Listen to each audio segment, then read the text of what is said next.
Olá, como estão?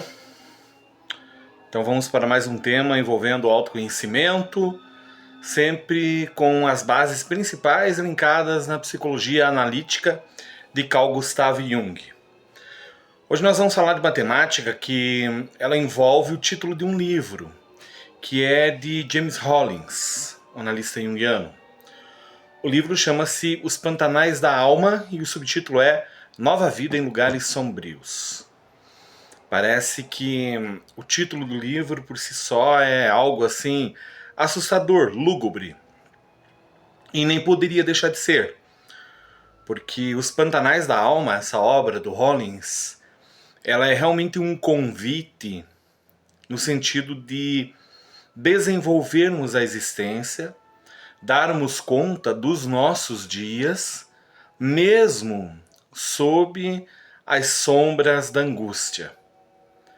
E é algo que naturalmente o ser humano, e muito mais a sociedade atual, tem tentado evitar. Como se a angústia, a dor, fossem elementos capazes de serem transpostos, de serem eliminados da existência natural do ser humano. E por que eu falo natural? Nessa obra o Hollins fala principalmente em lugares sombrios ou em pantanais da alma, como sendo, por exemplo, a dor da perda e da traição. E ora, quem de nós já não sofreu uma perda? Pode ser a perda de um ente querido, pode ser a perda de um emprego, pode ser a perda da saúde, pode ser a perda de uma amizade, pode ser a perda de um amor. No sentido estrito, assim, da perda mesmo. Não cabe nesse momento as divagações filosóficas no sentido, ninguém perde o que não tem, só perco aquilo que já não era meu, ou enfim, foi um livramento. Nós estamos falando do momento da ruptura. Aquela dor inesperada que nos faz, por algum tempo, dependendo de cada indivíduo, perder o sentido da existência. Ou ainda podemos falar da traição, que muitos já sofreram essa dor.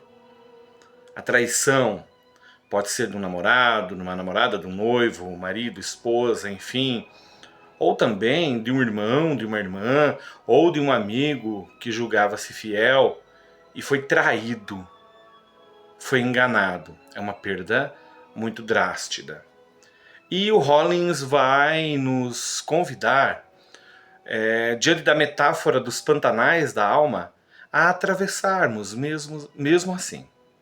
Então, o Hollins não fala isso no livro, mas para deixar mais claro a sua proposta, eu vou enfatizar um pouco o título usando de uma metáfora. Então imaginemos caminhando por um bosque, por uma floresta muito bonita, que tem córregos, cachoeiras, árvores frondosas, arbustos, clareiras, folhas bonitas caídas ao chão. Pode ter alguns bancos para descansarmos por alguns instantes. E lá, desprevenidamente, de repente, topamos com um pântano lodoso. E temos que atravessar o pântano se quisermos continuar a nossa jornada pelo bosque. É uma metáfora bem significativa, bem clara, bem palpável, penso eu. E o fato de existir um pântano naquele momento não significa que o bosque deixou de existir. A beleza do bosque, os convites que a estética desse lugar maravilhoso tem a nos oferecer.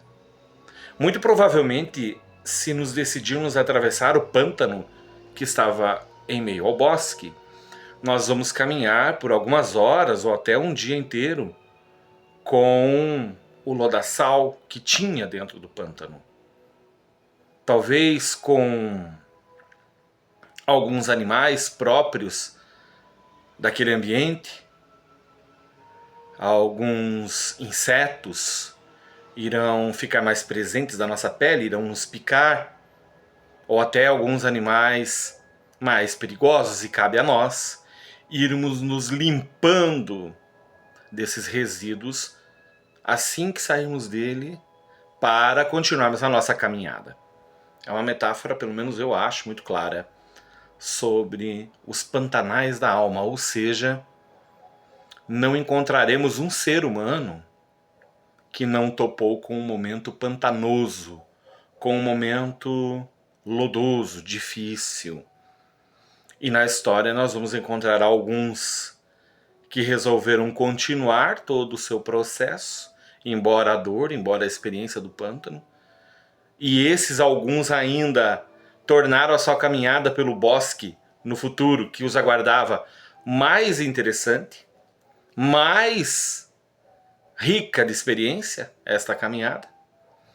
E outros tantos, sem julgamento nenhum, por 1000 motivos, ficaram presos na experiência do pântano, na experiência lodosa, e não conseguiram mais se limpar totalmente dos resíduos lodosos, lamacentos.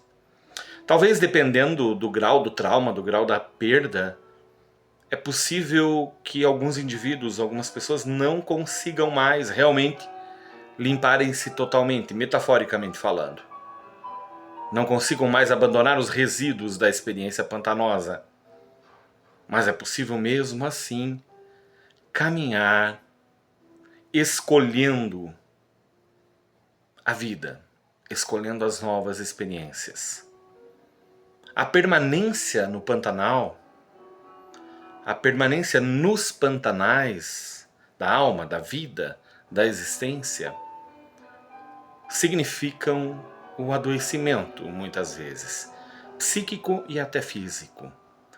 Porque a permanência das sensações do trauma, da perda, o ódio da traição, o desejo da vingança, são sentimentos e emoções que comprovadamente, através da neurociência também, que é uma ferramenta interessante, demonstram que mudam, têm o poder de mudar a nossa neuroquímica cerebral.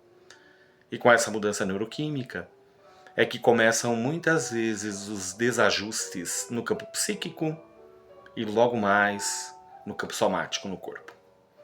Não é a matéria, não é o assunto desta nossa conversa, mas é apenas uma rápida ampliação para meditarmos sobre os pantanais da alma. Os pantanais da alma podem ser também a dificuldade num relacionamento familiar, o desafio no campo do trabalho, os nossos medos, as nossas fobias, a depressão que apareceu na nossa vida, a síndrome do pânico, o pensamento suicida, são pantanais, são espaços lodosos que, quando nós optamos pela coragem de olhá-los, de senti-los, encontraremos, por certo, os elementos que constituíram essa paisagem e, assustadoramente e curiosamente, é ali que nós encontramos as ferramentas para sairmos daquele estado de angústia e de sofrimento. Traduzindo, os pantanais da alma têm a ver com os sofrimentos que são naturais da experiência existencial, da jornada. Mas o pantanal da alma, o pantanal da vida, que se apresenta na existência, não significa, de forma alguma, o fim. Ele é apenas uma experiência, um processo da jornada. Pense no seu pantanal, pense na dimensão dele, do quanto ele é movediço, do quanto ele te estagna. E pense também nas potências do seu ser. Medite e talvez dê uma chance para, mesmo preso ao Pantanal, dar alguns passos em direção à continuidade da sua jornada pelo bosque da existência. Até o nosso próximo vídeo. Obrigado.